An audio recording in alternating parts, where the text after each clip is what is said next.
Ya, nama saya Sri Warsita Boru Surahi. Saya bersama anak-anak tinggal dengan suami juga, keluarga kecil dengan 2 anak. Bahagia juga sih kalau melihat anak-anak tumbuh dengan baik, meskipun kadang-kala buat kesel sih. Luar biasa aktifnya, tidak ada yang mau diamnya pada waktu tidur saja. Kalau di rumah itu wanita paling cantik ya saya, nggak ada yang saingan. Asik juga sih nggak ada saingannya, karena 2 anak saya itu lebih dekat kepada bapaknya, karena memang sama-sama laki-laki. Sedikit mengurangi kelelahan karena dua-duanya dekat sama bapaknya. Kalau dekat sama saya semua, nggak tahu lagi repotnya seperti apa.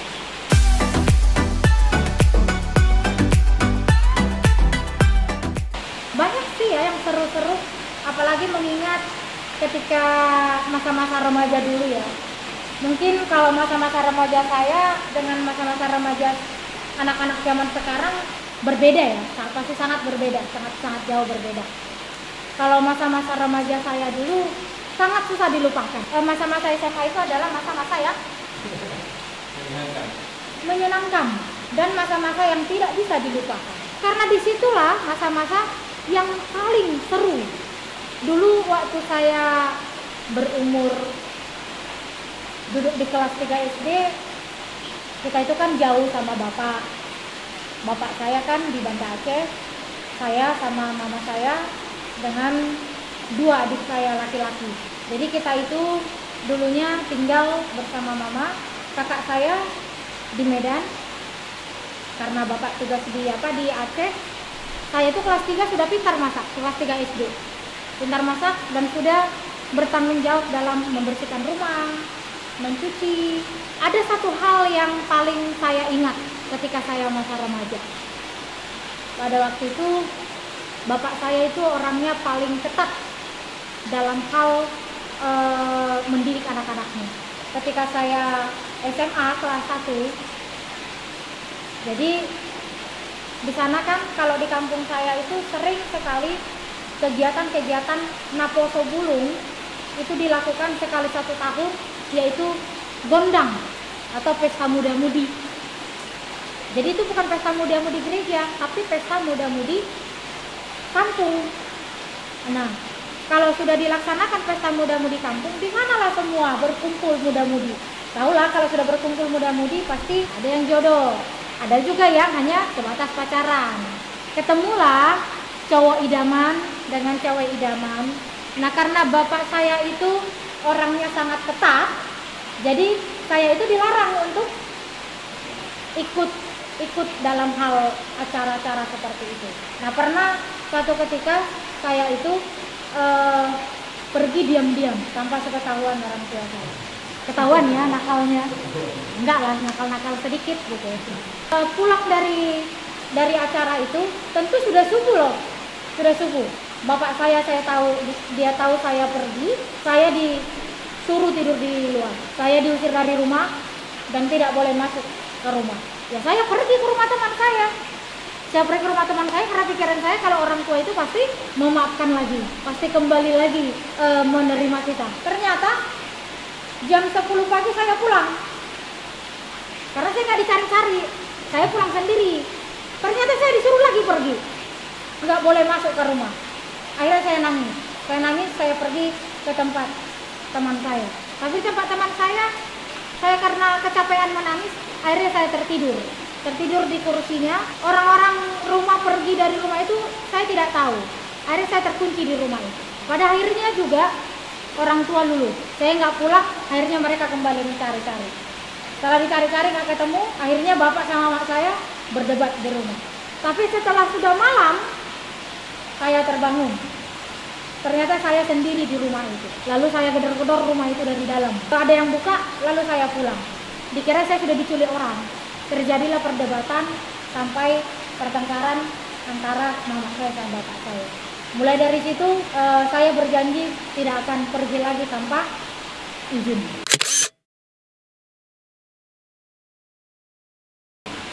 meskipun memang selalu pergi lagi dan kena hukum lagi. Begitulah selalu. Tapi setelah bertambah usianya, semakin tahu bahwa melawan itu tidak baik, atau pergi tanpa seizin orang tua itu tidak baik. Akhirnya setelah tamat SMA baru mulai menyadari perbuatan saya itu selama ini tidak baik untuk ditiru.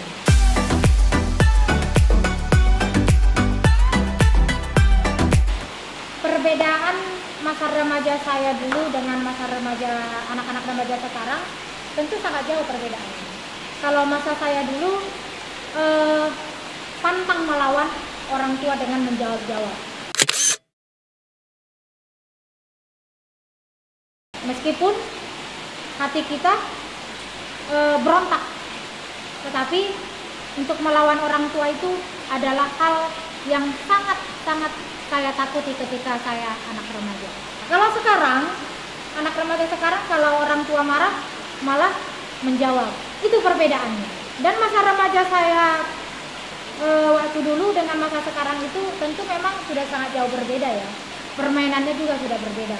Kalau masa remaja saya dulu lebih senang berkumpul-kumpul dengan teman, bernyanyi, melakukan hal-hal yang positif.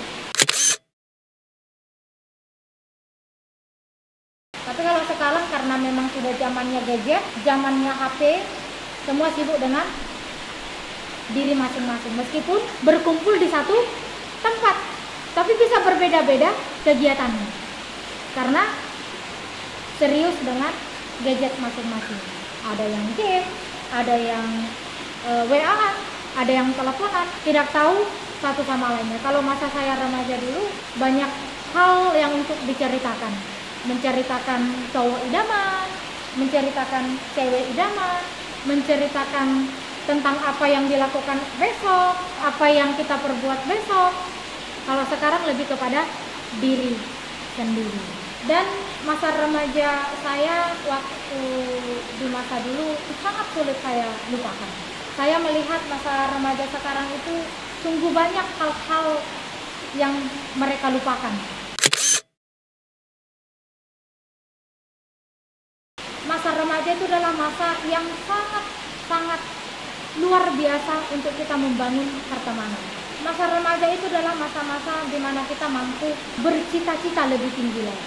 Ini yang sulit saya lihat di tengah-tengah masa-masa remaja saat ini. Contohnya anak saya, SD kelas 2 dan TK 1. Semuanya sibuk dengan, kalau tidak TV, gadget. Kalau disuruh atau ditanya tentang teman-temannya, mereka tidak terlalu excited. Tapi ketika ditanya game, wow, jangan ditanya.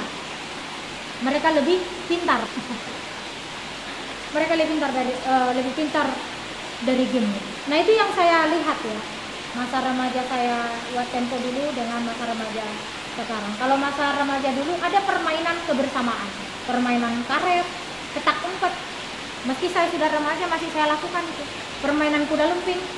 Kalau sekarang tidak, permainan itu full di dalam gadget. Itu perbedaannya. Saya tidak tahu apakah itu yang melatar belakangin antara remaja zaman dulu ke orang tuanya dan remaja sekarang kepada orang tuanya.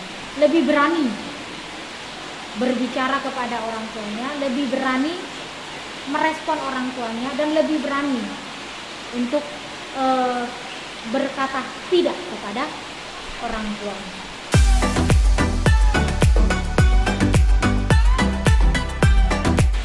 Dari kecil cita-cita saya tidak pernah sama ya. Ketika saya masih duduk di sekolah dasar, cita-cita saya itu ingin jadi penyanyi. Duduk di sekolah menengah pertama, cita-cita saya itu sudah berubah lagi jadi guru.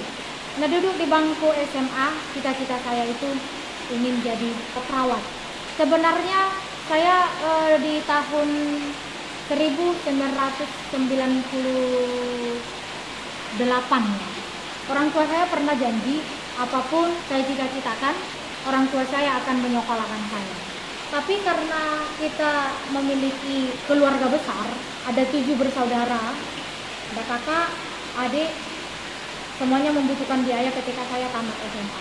Lalu saya disuruh untuk menganggur dulu 1 tahun. Saya berontak dong, saya harus sekolah di depan orang tua. Tidak usah sekolah SMA, misalnya di Medan atau di Siantar, karena kakak-kakak saya, abang saya sekolah di Medan mulai dari SMA. Tapi saya nggak dikasih, karena biarlah saya bersama-sama dengan orang tua di kampung. Saya mau, karena janjinya kalau saya mau melanjut akan disekolahkan kemana saja. Tapi situasi berbeda, karena kebutuhan sangat besar. Akhirnya orang tua saya mengatakan supaya saya off dulu 1 tahun atau menganggur dulu 1 tahun. Saya tidak mau. Saya berdebat dengan orang tua, tapi berdebatnya bukan berdebat melawan ya, karena saya menuntut janji mereka.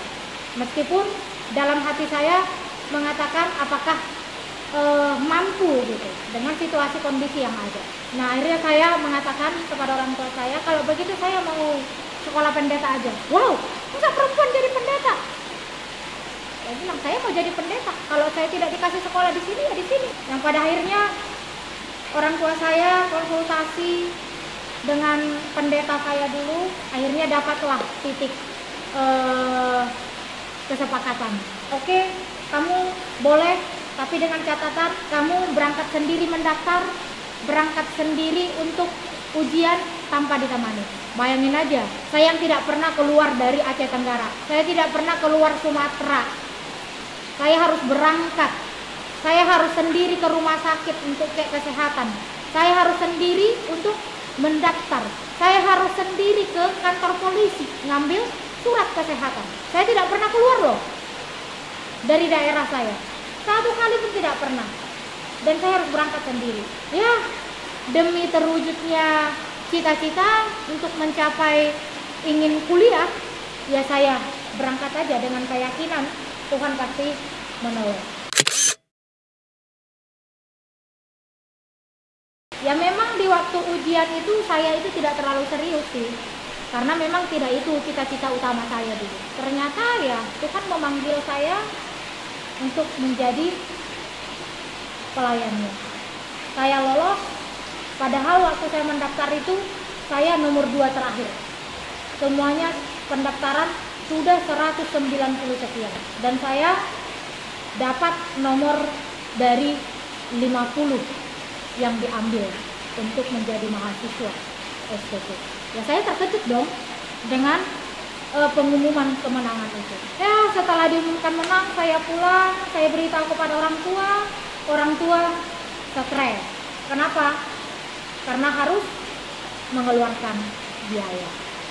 Dan saya juga tidak bisa berkata apa-apa. Tapi puji Tuhan, saya jalani semuanya meskipun banyak rintangan, tantangan, baik dari segi materi,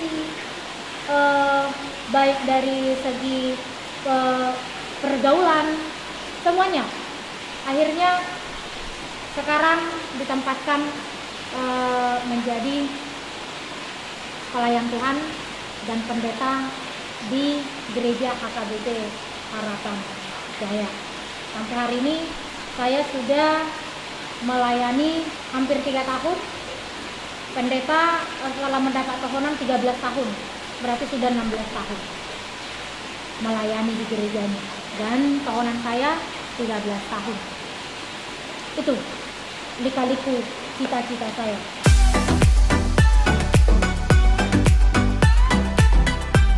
Ya kalau berbicara harapan ya, banyak sih harapan-harapan ya yang hendak ingin dicapai. Terlebih sudah di usia kepala 4 ya. Apa yang saya miliki sekarang, suami, anak-anak, semuanya sehat-sehat, semuanya bersukacita, bersekolah, dan masih tetap melayani. Saya rasa ini saja sudah cukup ya, sudah cukup. Bersyukur Tuhan masih mengizinkan kita selalu bersama, dan mudah-mudahan bersama seterusnya. Saya sudah bersyukur dengan apa yang saya miliki di tengah-tengah keluarga kecil saya.